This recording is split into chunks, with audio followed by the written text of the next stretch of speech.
I have to be honest with you. When I pick up this book, I uh, I really thought I was getting a guide on how to make a decent sourdough, or maybe a rustic vegetable soup. Right, because it entirely looks like one. It totally looks like a cookbook. It feels like a cookbook. It has a picture of a steaming stock pot right on the cover. But then you open it, and the introduction isn't about flavor profiles or knife skills. Yeah. It is about, and I'm not exaggerating here, dismantling your entire personality. It's definitely a bait and switch, but in the best possible way. Welcome to the deep dive, by the way. I'm thrilled we're tackling this. Me too. I'm your host, and sitting across from me is our resident expert on all things culinary and philosophical. Today, we are doing a deep dive into the Cookbook of Unknowing by Max and Claude. And honestly, calling it a cookbook feels like calling a Ferrari a wheeled transport device. I mean, it's technically true, but you're completely missing the point. Exactly. The central premise here is that cooking, like the actual physical act of chopping, stirring, and waiting, isn't just about feeding your body. The authors present it as a manual for dissolving the cook. Which is a pretty terrifying concept if you just, wanted a sandwich. Right. I mean, usually the kitchen is where I go to feel in control. I follow the steps, I apply heat, I get a result. I am the master of my domain. But this source material says, no, actually the kitchen is a laboratory, and the experiment isn't the food. The experiment is you. That is the core tension the authors are playing with right from page 1. We usually view cooking as production. It's industrial. Raw materials go in, finished product comes out. Efficiency is the whole goal. Especially on a Tuesday night when you just want to feed your kids. Exactly. But Max and Claude argue that if you treat the kitchen that way, you are missing the actual nourishment. They frame the kitchen as almost this Dostoevsky-esque undoing. It's a place to cure impatience, to confront your ego, and to satisfy a hunger that a burger, no matter how objectively delicious it is never going to touch. So our mission for you, the listener, today is to figure out if this is just high-minded poetry or if there's actually something practical here. We aren't going to teach you how to julienne a carrot, but we might explore why julienning carrot makes you want to scream and what that says about your soul. And just to be clear right up front, the authors are completely adamant that this isn't spiritual cosplay. You aren't pretending to be a Zen monk while making toast in your apartment. The fire is real. The fire is real, the knife is sharp. If you cut yourself, you bleed. They argue that you can't think your way out of your ego, but because cooking is so intensely physical, you might actually be able to work your way out of it. Okay, so let's test this theory. Let's start where literally every recipe starts. Mise en place. Everything in its place. Now, in my kitchen, mise en place is usually me frantically searching for the smoked paprika while the onions are already actively burning in the pan. It's complete chaos. A familiar scene for many, I'm sure. But in professional kitchens, it's about efficiency, Right. right? You chop everything first so you don't screw up later. It's a chore. It's the boring part before the real cooking happens. And that is exactly the mindset the book attacks. The authors argue that mise en place isn't a preliminary step to just get out of the way. It is the practice. They talk about dedicating the workspace. Yeah. You clear the counters not just to have physical room for the cutting board, but to clear the mental noise. They used a phrase that actually stopped me in my tracks. They described gathering the ingredients and seeing them as the raw materials of a world that doesn't yet exist, which sounds lovely, but practically speaking, I'm usually just looking at a pile of cold tomatoes. But think about what your mind is doing when you look at those tomatoes. Usually you aren't actually seeing the tomato. I'm seeing the pasta sauce. Right, you're seeing the pasta sauce you're going to eat in 40 minutes. You're seeing the dirty dishes you'll have to wash later. You are time traveling. Guilty as charged. I am totally living in the future meal. The book calls this ghost hands. Mhm. Your hands are chopping the vegetable, but your mind is completely gone. You are a ghost in your own kitchen.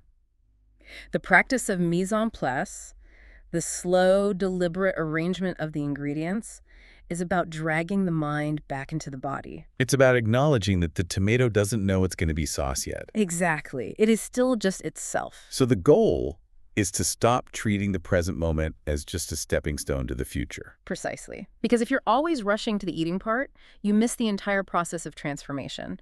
You are effectively sleepwalking until dinner is ready. And for the listener, think about how often you do that in life, not just in the kitchen. That brings us to the first ingredient that usually wakes people up, whether they like it or not. The onion. Ah, yes. The Onion Sutra. I feel like we have to address the giant green ogre in the room. The cliche, ogres are like onions, they have layers. We've heard it a million times since that movie came out. We use it to describe people. Like you have a tough outer shell, but if we peel it back, we find the soft, true core of who you are. It is a very comforting metaphor. We love the idea of a core self, a hidden nugget of absolute truth inside us. But the expert in the book, and I am highly inclined to agree with them, points out that if you actually look at a real onion, physically that metaphor is utter nonsense. Explain that, because there is a middle of the onion. I've chalked enough of them to know there's a tiny little piece in the center. Is there a center, though? Think about the anatomy. If you peel the dry, papery skin, you get a fleshy layer. Peel that, you get a slightly smaller fleshy layer. Keep going. Peel every single layer away. What are you actually left with in the center? A really tiny piece of onion. And if you peel that tiny piece, exactly, there's no pit, there's no seed in the middle like a peach. The onion is layers all the way down. It is organized entirely around an open space. Okay, that's actually a little disturbing when you apply it to a human being. It is absolutely terrifying to the ego. We spend our whole lives protecting this idea of a core self. We say, this is who I really am. But the text suggests that, like the onion, we are just layers of experience, memory, and habit organized around an openness. There is no rigid thing in the center to defend. So we are defending a void. Or, to look at it more positively, we're defending the potential for anything to happen. It's liberating if you let it be. You don't have to defend a fortress that doesn't actually exist. I guess that explains the crying then. The book mentions the sulfur compounds, obviously, but they reframe the tears in a way I had never thought about. They call it a chemical permission slip. We spend so much energy on careful self-management, especially at work or in public or even with our families. We hold our faces in a very specific way to show we are calm, competent adults. Hold it all together? Right. But the onion doesn't care about your competence. It attacks your eyes physically. It forces the mask to slip. It totally breaks the seal. The authors argue that when you cry over an onion, it isn't just physical irritation. It is a biological bypass of your emotional control systems. It allows you to weep without having to explain to anyone why you're sad. I love that so much. You can just say, I'm not having an existential crisis about my lack of a core self. It's just the shallots. Precisely. For a moment, you get to release that tightness of holding yourself together, and you have a perfect alibi. Let's move to something that feels a bit more constructive. We've dismantled the self with the onion. Now let's talk about building something. Bread. Bread is fascinating in this context because it introduces a collaborator into the kitchen, the yeast. This section gave me a bit of anxiety, honestly. I am a control freak in the kitchen. I want a timer. I want to know that if I do step A, result B will happen. But the Bread is Body recipe basically says, hey, you are not the boss here. You really can't be. Yeast is a biological organism. It is alive. The text has this visceral line that stuck with me. When you eat bread, you are literally eating breath. You are eating the carbon dioxide exhaled by billions of tiny fungi. Which is poetic, but also, let's be real, slightly gross when you picture it. It is humbling. It reminds you that you aren't manufacturing a product like a widget in a factory. You are gardening. You are creating the conditions for life to happen. They talk about the kneading process as this rhythm where the body essentially takes over the mind's job. That is the flow state they're referring to. Your brain can't really explain the exact texture of dough that is ready, but your hands know. If you get out of your head and let the rhythm take over, the hands basically say, I got this. You can rest now. But then comes the hard part, the rise. This is where I struggle the most. You put the damp towel over the bowl, and then you just have to walk away. The anxiety of the invisible. Is it rising? Is it dead? Did I kill it with water that was just a degree too hot? Exactly. I want to poke it. I want to check it under the towel every 5 minutes. And that is the ego acting up again. The ego wants to be the one doing the work. It wants to be the primary author of the bread. But the book points out that the most important part of the entire process, the actual transformation, happens when you are absent. You have to dissolve your desperate need to be involved. You literally have to trust the yeast. You have to trust that the world continues to work without your constant supervision. You are a collaborator, not a commander. If you stand there staring intensely at the dough, you're just feeding your own anxiety. You certainly aren't helping the bread. That is a remarkably hard lesson for anyone who likes to micromanage their life. The transformation happens in your absence. I am definitely going to be thinking about that one. Think about how it applies beyond the kitchen. It applies to parenting, to management, to creative work. Eventually, you have to step back and let the thing become whatever it is going to be. Speaking of letting things be, let's talk about stone soup. Now, I know the children's story. A traveler comes to a starving town. Nobody shares their food, so he boils a rock in the town square and tricks them all into adding carrots and beef. The moral is that sharing is good. But this book treats it like a psychological weapon. It is essentially stone soup for the ego. My issue with stone soup has always been practical. If I invite friends over for dinner and I boil a rock, they are going to order a pizza and leave my house. That's a scam. It is a scam. But the question is, who is being scammed? The book argues you are scamming your own ego, specifically the part of you that hoards. They call it the village inside you. Okay, unpack that for us. The village inside you. We all have that internal mindset of scarcity. We say things like, I don't have enough ideas to share at this meeting, or I don't have enough energy for my partner, or I need to save this praise for myself. That is the internal village hiding their potatoes from the traveler. So the stone, what exactly is the stone in this context? The stone is a zero-value object. It has no flavor. It has no nutrition. But it creates a condition. It creates a center of gravity. The recipe in the book actually asks you to make stone soup. Literally, put a stone in water, boil it, and just sit there watching it. Just watch the hot water. Watch the hot water, and more importantly, watch your own mind. Watch how badly you want to fix it. Watch how incredibly uncomfortable you are with the fact that the pot is completely useless. The ego hates the stone because the ego desperately needs to be essential. It needs to say, I added the flavor, I made this edible, I am the hero of the soup. So the practice is to feel that urge, to add value, to throw in a bouillon cube or an onion and question why you are doing it. Are you adding the carrot because the soup actually needs it? Or are you adding the carrot because you personally need to be needed? That is the killer question. Apply that to your listener's daily life. In a meeting, are you speaking because the point genuinely needs to be made, or because you just need to be heard speaking? Oof, that hurts a little. But it connects perfectly to the section on salt, too. They define salt not as an ingredient, but as a condition. Right. If you taste the salt itself in a dish, the cook has failed. Which is counterintuitive, because I love salty food. But you don't actually love salt. You love the way salt makes the other things taste. Salt's job is to make a tomato taste more like a tomato. It unlocks the flavor of the beef. If it calls attention to itself, it has ruined the balance of the dish. So the spiritual goal here is to be like salt. To be essential, yet totally invisible. To dissolve into the work or the community so completely that everyone else is elevated and no one points at you and says, look what he did. It is framed as the highest form of contribution. That sounds very peaceful. But the book doesn't stay peaceful. It takes a very sharp turn into something much darker. Cooking with anger. I was so glad they included this chapter. There is a strong tendency in mindful literature to pretend we are all Zen masters floating on a cloud of perfect calm. But the kitchen is a remarkably violent place. It really is. You are severing plant fibers, you are searing flesh, you are crushing garlic with the flat of a blade. It's aggressive. And the authors flat out reject the idea that you have to be calm to cook well. They argue that you can and should use the force of your anger. But isn't that inherently dangerous?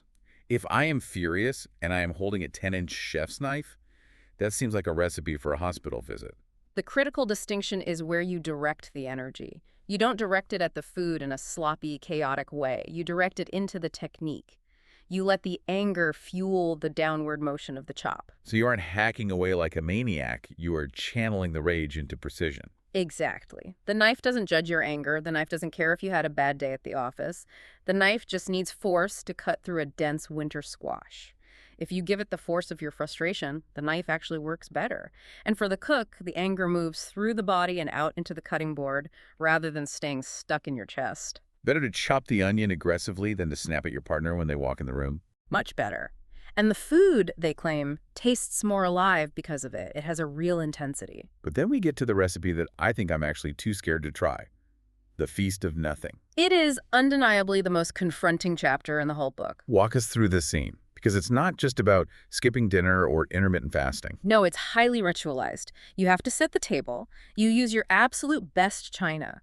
You light candles. You put on nice music. You sit down, put the linen napkin in your lap, pick up your fork. And the plate is completely empty. And you have to sit there at attention for the duration of a normal meal. Just picturing that makes me twitch. I would be reaching for my phone in 10 seconds flat. That is the emergency they were talking about. The book discusses foundational hunger, not the physical need for calories, your body is fine, but the existential panic of emptiness. We treat any feeling of lack as an emergency that must be solved immediately. We say, I feel bored, I better check Instagram. I feel slightly lonely, I'm going to eat a snack. I feel quiet, I better turn on a podcast. Exactly. We constantly stuff the void with content or calories. The feast of nothing forces you to sit with the hunger for food, for stimulation, for certainty, and just not fix it. What is the point of torturing yourself like that, though? To realize that the hunger won't kill you. To realize that you can sit in the absolute presence of a void and still exist. You learn that the meal isn't the food. The meal is your own awareness. You are eating the moment, even if the moment is entirely empty. That completely redefines what it means to be nourished. It is like exposure therapy for the soul. It reorients your entire relationship with need. You stop being a slave to the impulse to consume everything around you. Let's shift gears back to something that involves actual matter but takes a really, really long time. The section on time, specifically making stock. Stock is presented as the ultimate antidote to the life hack. We live in a world that sells us shortcuts for absolutely everything. 5-minute abs, get rich quick, speed reading. And bouillon cubes. Right. You can make broth in 30 seconds by dropping a cube in hot water, but the book argues that surface speed kills depth. Real stock, where the collagen in the animal bones breaks down into gelatin, takes time. 12 hours, sometimes 24 hours. And you can feel the difference, right? When you have a real bone broth, it literally coats your mouth. It's sticky. That is the gelatin. That sticky texture is the physical manifestation of patience. The liquid literally changes state. It becomes solid when it cools down in the fridge. That alchemy cannot be hacked. You cannot force collagen to break down faster by yelling at it or turning the heat up to a boil. It's a reminder that some things, maybe the most important things in life, simply take the time they take. You can't optimize them. And then there's the other side of time they explore, preservation, making jams and pickles. This part got surprisingly dark, too. They describe making strawberry jam as a negotiation with death. It absolutely is. The fresh strawberry is dying. That is its nature. It is rotting from the exact moment it is picked from the stem. If you try to hold onto the strawberry exactly as it is, perfect, fresh, firm, you will lose it entirely. It will mold on your counter. So you have to destroy it to save it. You have to cook it down, you subject it to intense heat, you add sugar, you completely change its texture. It is not a fresh strawberry anymore, it is jam. But because you allowed it to change, it can last through the long winter. I feel like this is a massive metaphor for human relationships. Oh, without a doubt. You meet someone, and it's fresh and exciting. It is the fresh strawberry. But if you try to keep the relationship exactly in that initial phase forever, it rots. You have to let it cook down. You have to let it change into something different, maybe less bright, but far more preserved and enduring. Transformation is the price of continuity. We often resist change because we want to preserve things exactly as they were. But the kitchen teaches us that the only way to keep something alive is to let it become something else. Speaking of things continuing, let's look at the leftover. The book has a beautiful section on this, specifically regarding the act of cooking for the dead. This was easily the most moving part of the text for me. It treats passing down recipes as a literal form of mediumship. They talk about using an old recipe as a portal. Think about a recipe you inherited from your family, maybe your grandmother's soup. When you make that soup, you aren't just following written instructions, you are mimicking the physical movements of her hands. You are chopping the way she chopped. You are tasting the broth, looking for the exact balance of salt that she liked. It's a transfer of muscle memory across generations. It is. And the book points out that the recipe holds two things simultaneously. It holds her presence, because her distinct taste is right there in the pot, but it also brutally highlights her absence. You are cooking it, and she is not there to eat it with you. So the cooking itself becomes a way to be with the dead. The dead live in the instructions. They live in the way we slice the bread or fold the dough.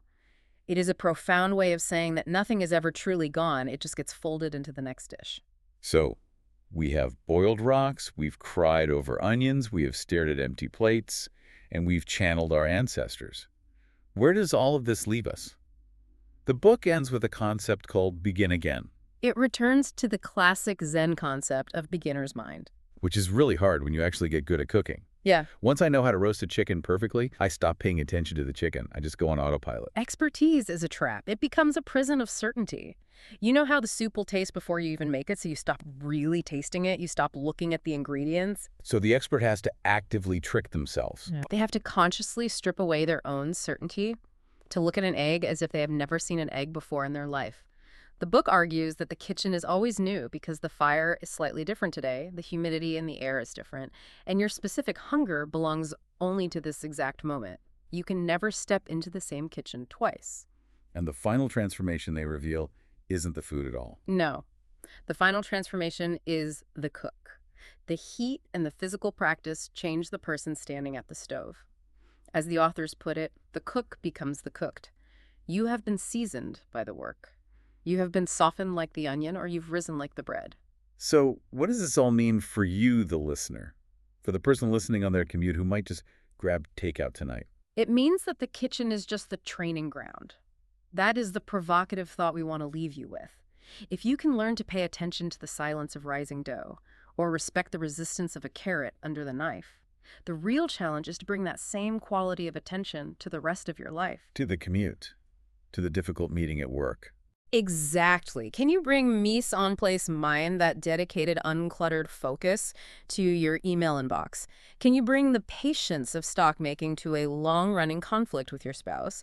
Can you realize that, just like the bread, you are not the sole author of your life, but a collaborator with a world that is already in motion? The kitchen is just the door. You still have to walk through it. Precisely. Well, I don't know about you, but I am never going to look at a bag of flour, or a stone for that matter, the same way ever again. Nor should you. Thanks for diving deep with us today. Now go make some toast and really, really pay attention to it. We'll see you next time.